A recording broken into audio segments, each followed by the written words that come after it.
Hello everyone, this is Crota giving you a shoutcast between Harthal and KHB here on Kulas Ravine.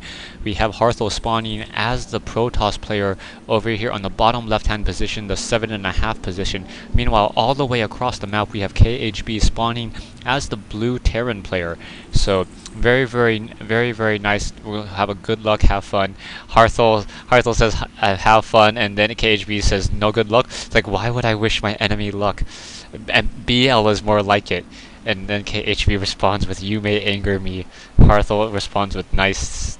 I'm assuming that's a nice. So very funny and interesting conversation right there. I guess that both players or KHB just saying, hey, you know what? I wish you luck. Just because that's a nice thing to do. Here's to a good game. But no, Harthal deciding not to wish his opponent luck. He's just like, hey, have fun. Pretty funny there. Just an interesting conversation. Right now we have a probe moving out and trying to scout, and it looks like this probe will be scouting in the counterclockwise direction. Will in fact find KHB in just a moment. Kulas Ravine is one of those interesting maps where there's so many expansions all over the maps that a Zerg player can really take dominance of this map very quickly, just because of how much he can mass up. Between a Terran and a Protoss player, I would say that Protoss is probably on the losing end of this particular map. There's so many ledges around this map that it's very easy for a Terran player to turtle in and guard 3 to 4 expansions very easily. We'll see how KHB and Harthal really play this out.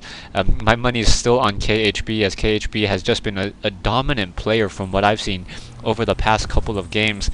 And even beating David Kim. I'm not saying that David Kim is the best player in the world, but everyone knows who David Kim is, and KHB had a very fun time against him. So barracks now being brought down into play.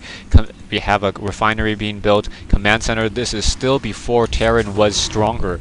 So we'll see how KHB is really going to respond in this particular situation. The barracks taking a full 5 seconds longer to build, and we also have a probe and SCV trying to just duke it out right now. I'm going to pause this game and set my affinity. Hold on. Alright, welcome back to the game. Sorry about that.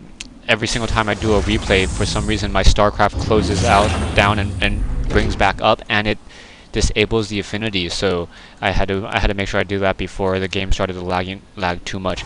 Right now we have a Cybernetics core finish being warped in a gateway, and now the secondary assimilator being used. So the chrono boost ability lasting the full 30 seconds. So that's very nice for that Nexus right there. Currently another secondary gateway being warped in, so double gateway as instead of a robotics facility, and it looks as though we're going to be having a warp gate research. So Stalker, perhaps a proxy pylon, and that might be what this probe is currently doing, hiding in this in the brush right here, hiding that probe. Perhaps will set out no pylon. A little bit surprised by that. Currently we still have this, and the Marines trying to take down this destructible rocks. Probe still trying to test that front door, perhaps trying to get in, unable to really get in. So once again, going to pull back out and perhaps set a proxy pylon. Perhaps in this position, you don't want to set up on into here. If you get too close into here, the Terran player, if he has his high ground, will in fact be able to see it. I think right here would probably be the best position to do it, not within range of siege tank range from that higher cliff, but still close enough to really deploy your units. Warp gate research has been completed, and now we still see those warp gates now, or gateways now warping into warp gates. It is in fact just a 10-second time change, and it does not cost any additional minerals or gas in order to warp to and from gateways and warp gates. Orbital scan coming in from KHB, so KHB quickly scanning this base and now getting that Twilight Council.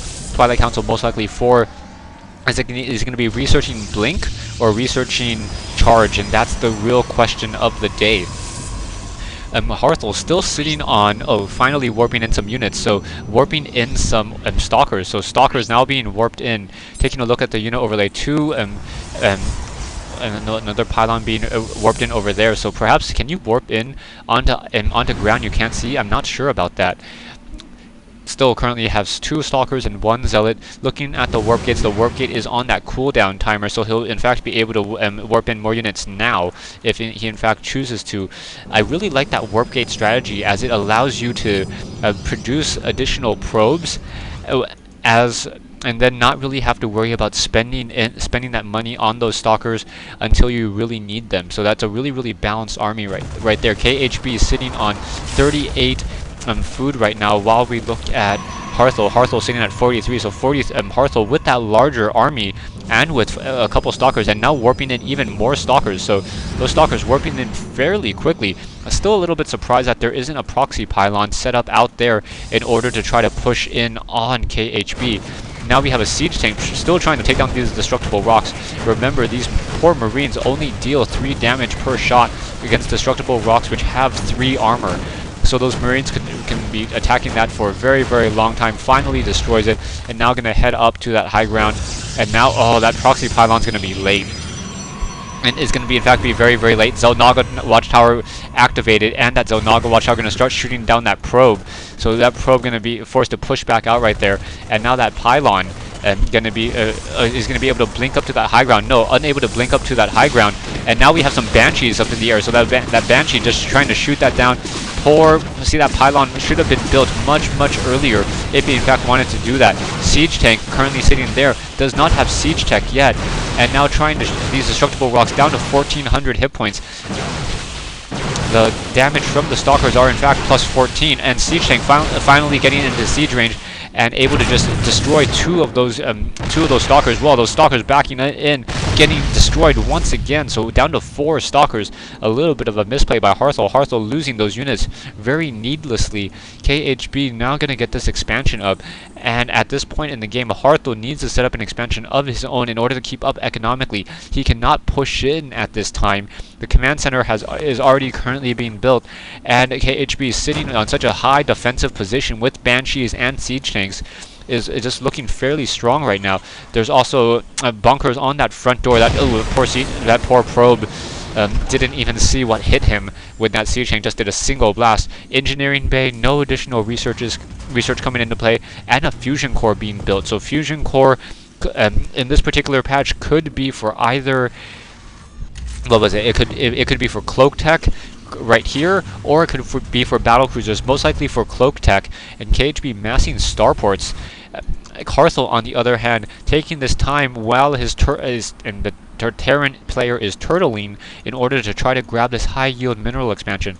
The high yield mineral expansions only have 6 patches as opposed to 8, but they return 7 per trip as opposed to 5. So when you're trying to do the math on which is really better, 5 times 8 is 40, and this is what 6 times 7 is 42. So a fully saturated yellow patch is only slightly better than a fully saturated blue patch. It's just that a blue patch needs less units or needs just workers in order to saturate. Forge now being warped in and now trying to take down that pylon. Is he going to warp in some of those Stalkers? No, not going to be able to warp in those Stalkers, as that Banshee just going to be able to take this down.